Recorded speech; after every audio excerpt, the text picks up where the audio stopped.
Welcome back to the channel, guys. If you saw our last video, you saw where I did a photo shoot of a model just using a micro four thirds camera, the Lumix G9 Mark II, to show it can be done.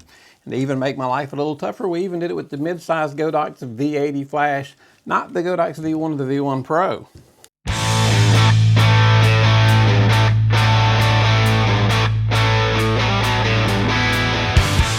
So in this video, I'm going to compare some full frame shots to the micro four thirds shots. They're all done outside right at the same time. I use the Godox V1 flash on both cameras. I use Lumix 50mm lenses on both cameras to make it as equal as I could. And the G9 Mark II and the S5 II both came out at about the same time. So I think it's about the most even comparison you'll be able to get of a micro four thirds versus a full frame. So first of all, let me run you through and let you see a quick video of the shoot. We'll run the pictures through and then we will start digging into those pictures side by side. So let's get started.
So from looking at those pictures, could you tell instantly which ones were shot with a micro four thirds camera and which ones were shot with a full frame?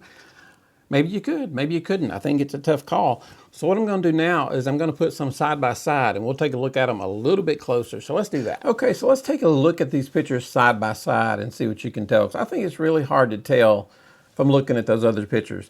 So the first ones we see here, these are side by side. I think both look great. One is full frame, one is micro four thirds. We'll keep on running through a few different pictures. Same thing. One's micro four thirds, one's full frame. And again, same thing. One full frame, one micro four thirds. And again, and then one more. That's full frame and micro 4/3. Now, we're going to crop in. I took one of the images, and we're going to crop this in fairly tight. So this is a fairly tight headshot. One's full frame, one's micro 4/3. Can you tell? I'll even stop it there for a second. Take a look. Can you tell? We'll keep going from these two images. So that's where we started, and then we ended up with those cropped images. So as you can tell, when you have good light, you can make all the difference in the world using the G9 Mark II micro 4/3 25 megapixel versus the Lumix S5 full frame 24 megapixel.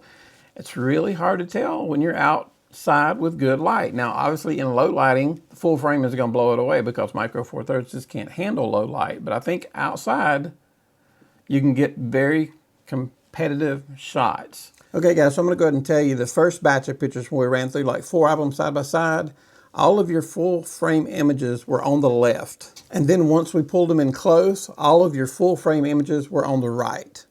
And I know there are other ways to tell. Depth of field is one way you can tell, and you can tell if you know what you're looking for in depth of field. So you can differentiate the pictures if you know exactly what you're looking for. But in general, most clients won't be able to tell the difference. You know, I'm not going to say I would prefer to go do a photo shoot with a micro 4/3 camera. I'm saying it's plenty doable. And if you're looking for a cheaper way to get into photography, the lenses are much cheaper. The lenses are much smaller. Most of the time, the camera bodies are a lot smaller. Everything is smaller and lighter, and most of the time cheaper. So if you're just getting started, you don't have to be scared of micro 4/3. It'll do a fine job if you know what you're doing. And that's the case with a lot of things. If you know how to use your equipment, you can get a good shot from about any camera. So anyway, guys, there's a lot of talk on YouTube about micro 4/3 is dead. It's no good. They haven't put out any lenses. And they really haven't put out many lenses, but they have so many lenses already. I can't think of any lens that you would probably need that hasn't already been made twice. So anyway, guys, that's my take on it. Obviously, I still prefer my full frame, but if you're on a budget, or if you found a good deal on micro 4/3, or if you're looking for a backup, now the thing with the backup, your full frame lenses won't fit on the micro 4/3, so consider that. Don't just buy a backup because the lenses won't fit. You'll have to invest in different lenses, but mostly for you guys that are getting started and you want to get in a little less money, go with micro 4/3, get you some used lenses, and then if you get really busy and you're making lots of money, yeah, upgrade to a full frame and have at it. But anyway, guys, I appreciate it. I just wanted to show that micro 4/3 can hold its own. It's not trash. Hit that thumbs up. If you have any questions, feel free to drop a question down at the bottom. We'll be glad to get back to you on it. And if we're helping you out, give us a thumbs up and hit that subscribe button. You guys have a great day. Thank you.